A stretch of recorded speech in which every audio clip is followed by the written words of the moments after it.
Bernie. I love that man. I love the strength of AOC. I also love the other Texan politician, and her name is escaping me. If you can help Crockett? me out, Bessie. I love her passion. Yeah, I think Jasmine Crockett is the Yeah. smartest person in the room in any room she finds herself. She is extremely Yeah. intellectual, and I'm always impressed every time I see her on the screen on my clips, on my snips and things like that. And she's just one of the most intelligent people in the room for sure. Cool. So we are on episode 5 of Chats with a Neighbor. Hi, my name is Vessi del Mundo. I'm your host.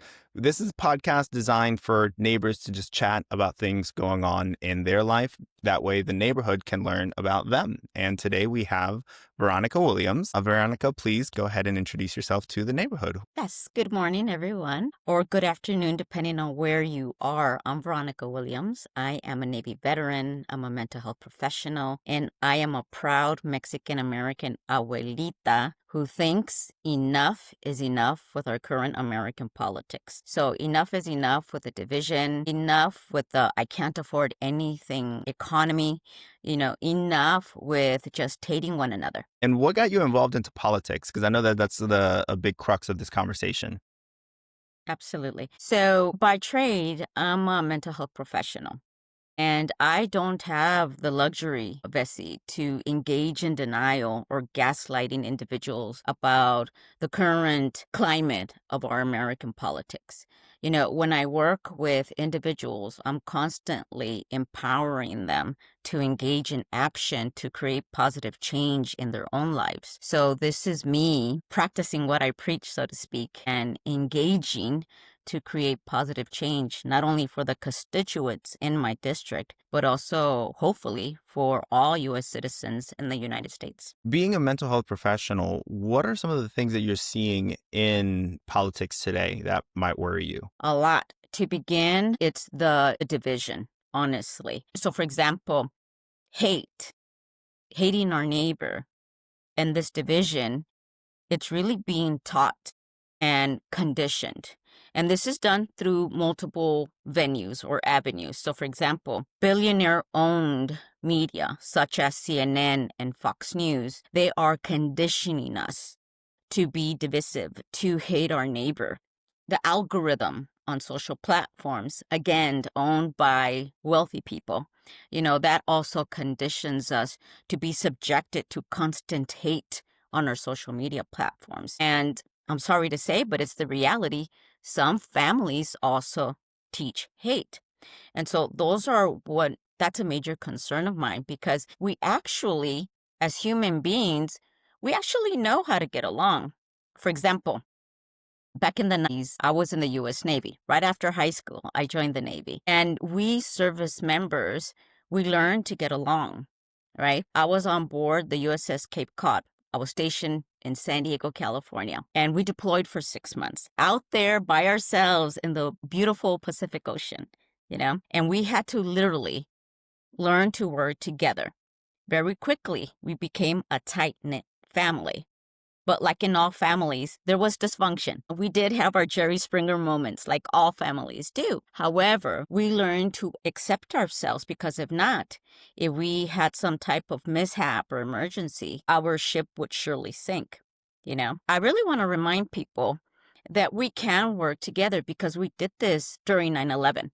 So not only do service members do this every day, but during 9/11 came together, and it was unfortunate that we experienced that terrorist attack. But on the other hand, on the positive side of things, we came together beautifully and strongly as a nation. And is that a Republican idea, or is that a Democratic idea? Or do you think that there is a space where both parties are kind of at fault for creating that division? That's a great question. And I do believe that corrupt politicians on both sides are at fault for creating this division.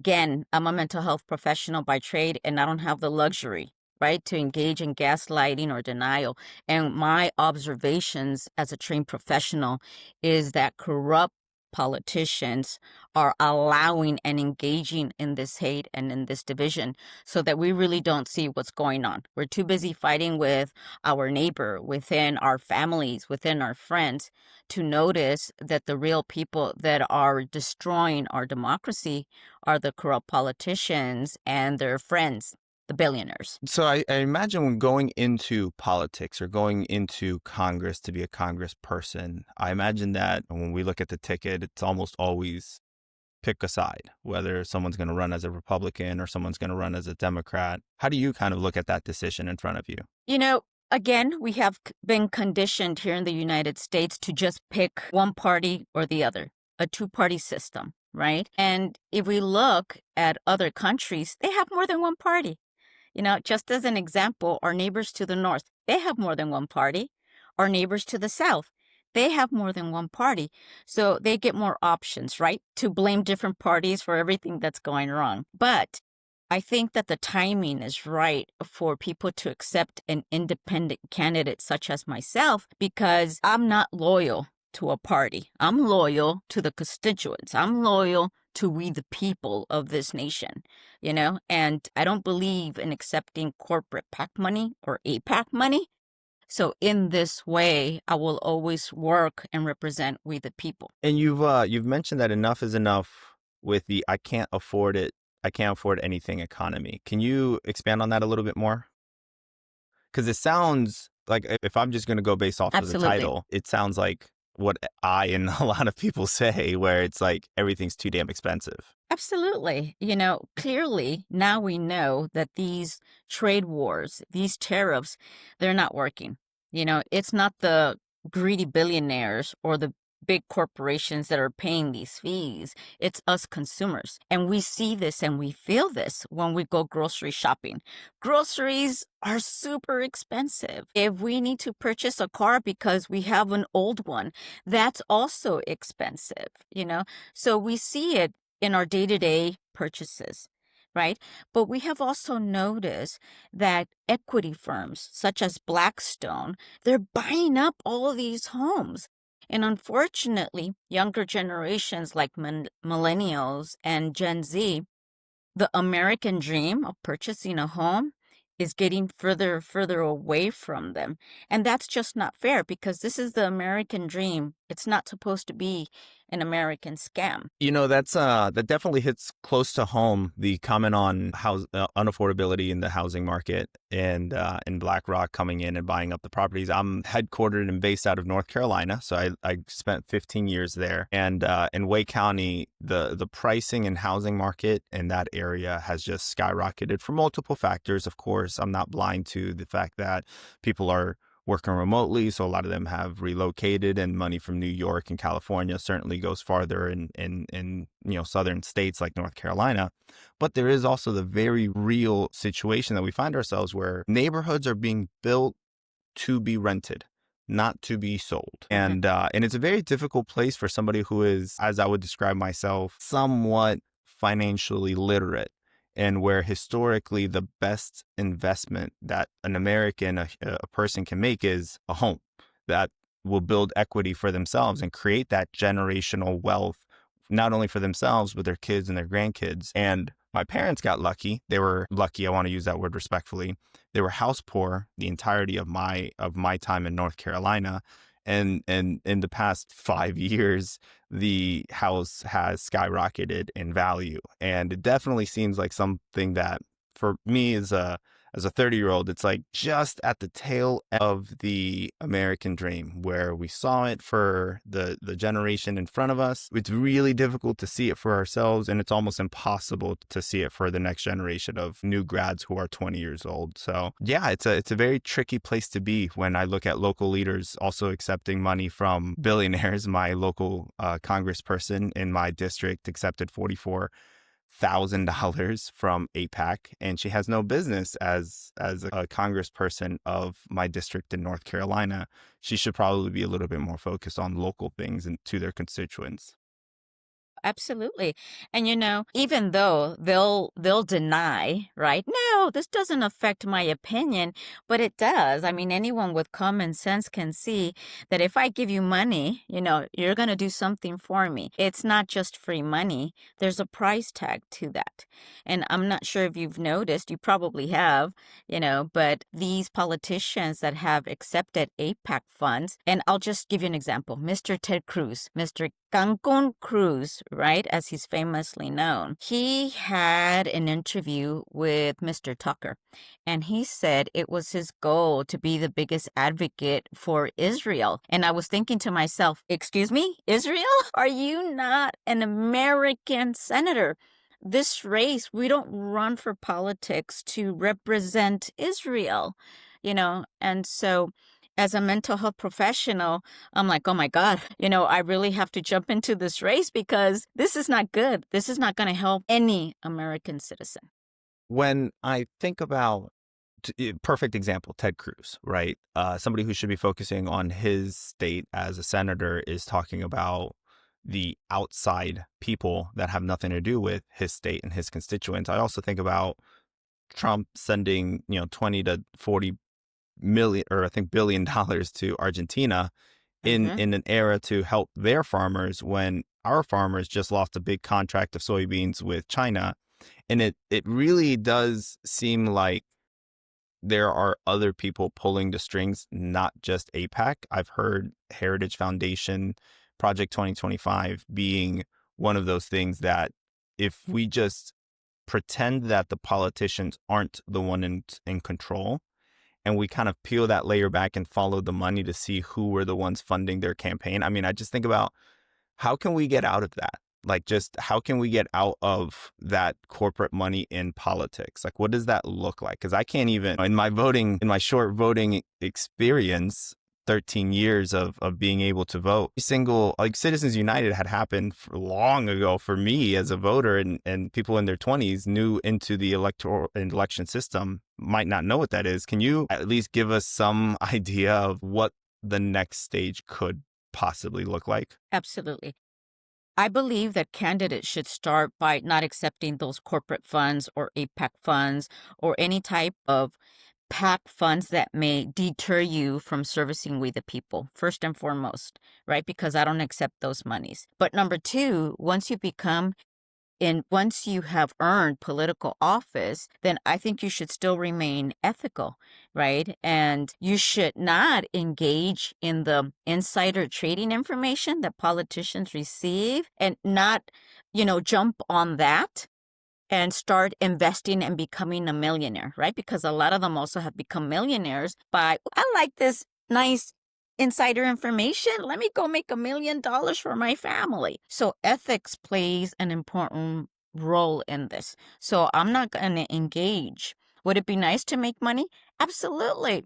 But I still have ethics. I still have morals, And I'm going to push heavy on let's create rules for senators and politicians. No, they can't accept corporate and APAC and other PAC money.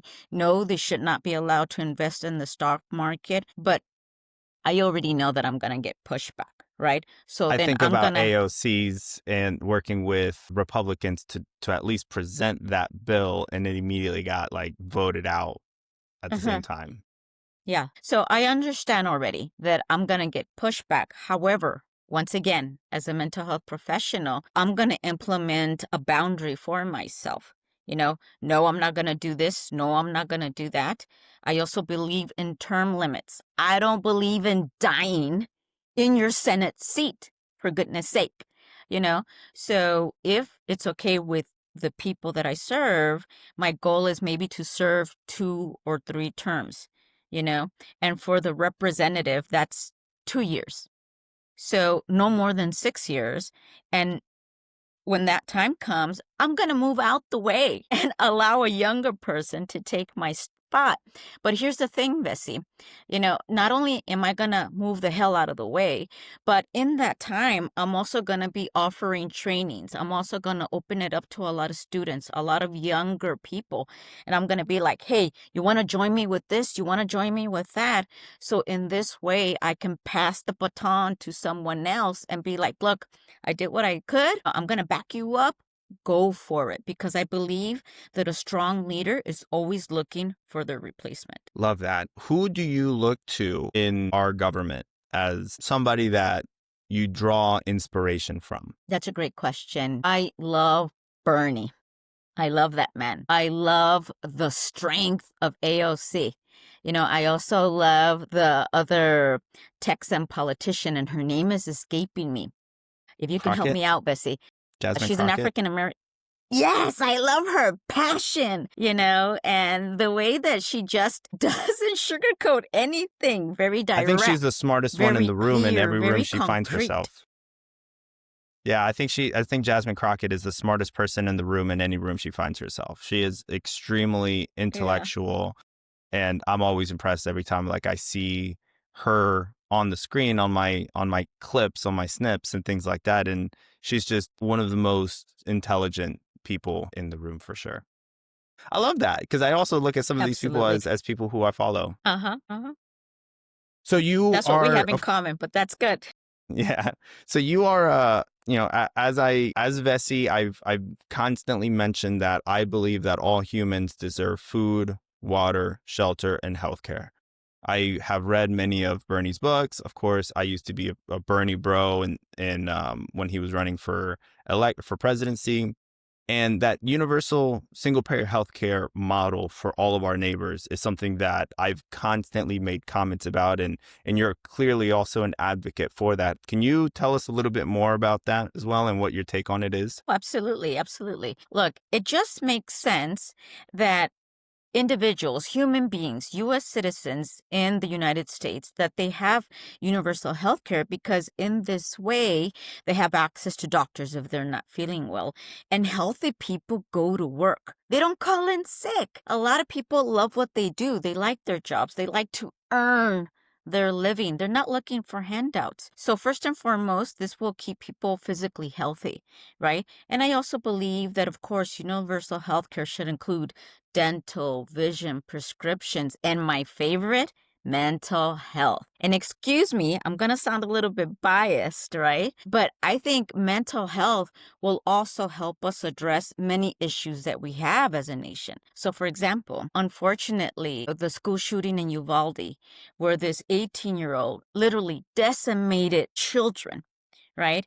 And Governor Abbott blamed it on mental health. But then he took away money from mental health services. So if we have a mental health crisis, right, and with people that commit these school shootings, it just makes sense that we, the people, have access to mental health services, because in this way we can say, okay, gun ownership is a privilege. So guess what? As a mental health professional, I understand that the human brain doesn't stop developing until roughly the age of 25 years old. So I strongly believe that we should delay it until people are 25 years old, but also go through criminal background checks, also go through a psychological assessment to make sure that people are actually healthy individuals to be responsible gun owners. And then we have other issues in the United States that would benefit from people having access to mental health. So, for example, there's a lot of families that are divided in this current politics, right? So if you have access to a family therapist, guess what? Go to therapy, start connecting again, reconnecting with your family. You also know that we have this opioid crisis in America. Hello, mental health can address this issue. And one more thing in regards to mental health, we also have a loneliness smell epidemic. And so then a lot of men, a lot of people, period, can access a mental health counselor and start learning skills like communication skills, how to get along skills, interpersonal skills, so that in this way, it's a little bit more comfortable in reaching out to other human beings, especially if they want partners, because a therapist will teach people how to actually be pretty great partners in a marriage, in a relationship. So this is a win-win situation, and the government, politicians, and employers should be backing this up 100%. I absolutely love that. And I could not agree more of all of it. I've constantly said that universal healthcare means universal for everybody. So even the person you hate, even that crazy MAGA supporter who rushed the Capitol on January 6th, even that person deserves healthcare because their daughter or son will probably need therapy if they're growing up with that person in that household. So I think Zoran Yeah. Mamdani, his take on mental health, the mental health crisis in New York is very impressive in the way that he describes it, where he's trying to hire a lot more social workers and less cops because there's too many cops being sent to job sites and instances being called out where they don't need to be there. This should be a job for a social worker instead of law enforcement. And I loved that take so much because it addresses so many communal issues with not only the healthcare, mental health epidemic, but also the police brutality and then just them being sent to places where they're not properly equipped, like they're understaffed, like the cops are doing the best they can, but they really need a social worker in those spaces, not a cop in those spaces. Oh, absolutely, 100% I agree. And actually, I know that San Antonio, the city of San Antonio, also has that program where if someone is having a mental health crisis, yes, they will send the police, but they'll also send a mental health professional. They work together as a team, and the police officers have some level of mental health training. But again, there's not enough police officers with this training, and they haven't hired enough mental health professionals to also engage in this type of work. But I 100% believe in that. And as a politician, when I win this election, right, that is something that I'm going to totally fund and expand upon. Who would be running? So you as you mentioned, you're running for Congress. Tell me a little bit more about your district. Tell me a little bit more about the previous congressperson that might have been in the seat. I would love to learn a little bit more about your district and your area that you're trying to represent. So I am running as an independent for Texas District 23. And that has its obstacles because it's a massive district. It expands from El Paso, Del Rio, Eagle Pass down to the border to Medina County and into San Antonio, so Bexar County. So it's a massive region. Currently, the person that holds that position and represents the people in Congress is Mr. Tony Gonzalez. And I think this is going to be his third term already. But I believe that just people are tired of both sides, both the Democrats and the Republicans, you know? And so I think this is a perfect opportunity for an independent to go in there and actually represent we the people, you know, instead of, like I said, the greedy billionaires. But two, one of the things, or many things, right? But one of the things that Mr. Gonzalez hasn't done has really been a stronger advocate for gun reform. And, you know, I know he voted for it, but then he was like, oh, I tried. You know, my hands are clean. But we don't want a politician that will just try once and then give up. We want a politician that keeps pushing and keeps pushing. You know, be freaking annoying if you have to, you know, but really try hard to deliver for we the people. And another thing that I feel that he hasn't done is that he hasn't really been a strong advocate for ICE to stop wearing masks, to stop attacking our people, to stop attacking really people of color. Because I think you've heard, Vessi, that even ICE has gone after African Americans, right? I mean, not too long ago, I was seeing on social media how they were handcuffing and putting even children, tying their hands behind their back. These are African American kids. You know what I'm saying? And he has not been an advocate to protect we the people. He's not doing a great job. He's actually failing on that. It's always difficult to hear when I watch politicians from the right, Republican/MAGA, commit the crime. They're the ones actively committing the crime, snatching kids off of the streets. And then I see the Democrats being silent and still collecting the paycheck from the exact same people who pay the right. And it's always been disheartening because, to your point, like, yeah, they've got the small talking points of, oh, I voted this way one time on one election, however many years ago, or, they say they show up, but in reality, showing up isn't good enough when you're fighting this type of regime in America's age of where we find ourselves. So yeah, it's a very difficult one. I don't know, and I'm in North Carolina, very, very different area than Texas. But there was a politician that I was following. I think it was Beto O'Rourke or Pete O'Rourke or something like that. I thought Beto. I thought he was really cool. I saw a little clip of him speaking in Spanish to a community, I think in El Paso. Uh-huh. And from that point on, I was really intrigued by him. What do you know about him? Like, have you heard of him? Like, what are your thoughts on him? Yeah, totally. You have to be blind and deaf not to know and have heard about Beto O'Rourke. He did run against Governor Abbott. And this man was everywhere. I mean, he was everywhere in Texas. And I was totally for Beto O'Rourke. Unfortunately, he didn't win. But I really love all his talking points. To me, he's like a younger version of Bernie. And we do need a lot more people to be almost like a Bernie clone, right? Because this man, he's a great man, but we also have to be realistic. This man is also an elderly person. So he needs to pass the baton. Others need to pick up that baton and be preaching from the rooftops that we can actually have an amazing America if we all stop being divisive, stop fighting with each other, and really look at the things that we need as human beings, right?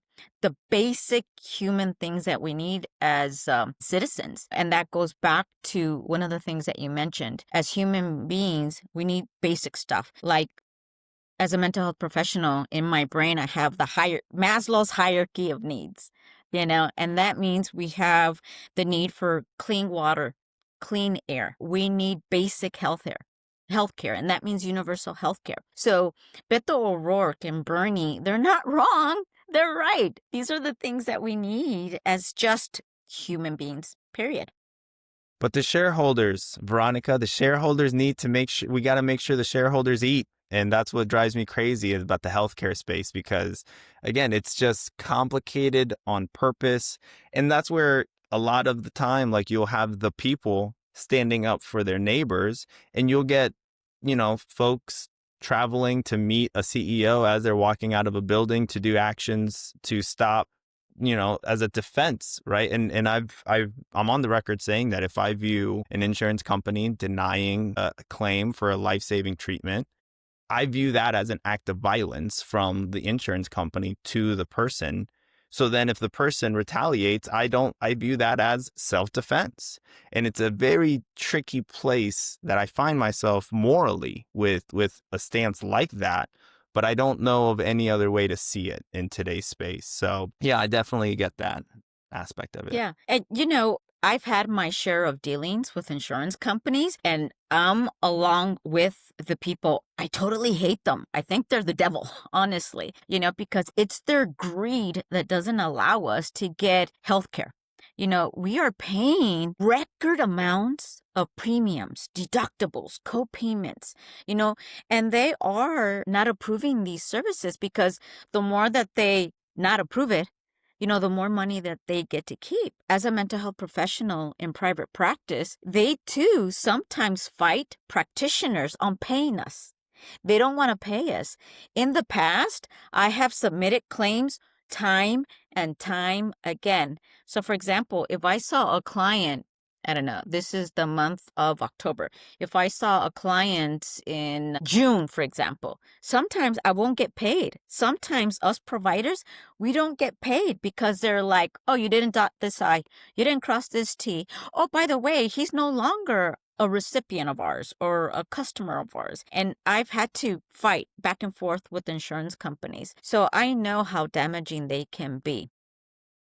I think, yeah, absolutely. Well, I thank you so much for this time, neighbor. I've learned a lot. I'm really excited to see your journey to become Congresswoman in Texas. How can we follow your story? How can we keep up with you? What would you say is the best way for us to, I guess, keep track of what's happening with Veronica Williams. Absolutely. So, first and foremost, thank you so much for having me on your platform. I'm very grateful and appreciative of it. So, for everyone to follow this difficult journey, but this very pleasurable journey of mine, please follow me on my website, veronicagwilliams.com. And you can follow me on my social media platforms. All of that information will be on my website. And please also consider providing a donation, because as an independent, I really have to fight a very smart campaign. I have to do a very smart campaign because I'm not going to have the billions that corporate PACs throw. I'm not going to have all the monies that APAC and other PACs throw candidates their way. So I really need to run a smart campaign, but a campaign that is also powered by we the people. Awesome. Thank you so much, Veronica. I really appreciate your time. Thank you so much, Bessie. Pleasure to be here.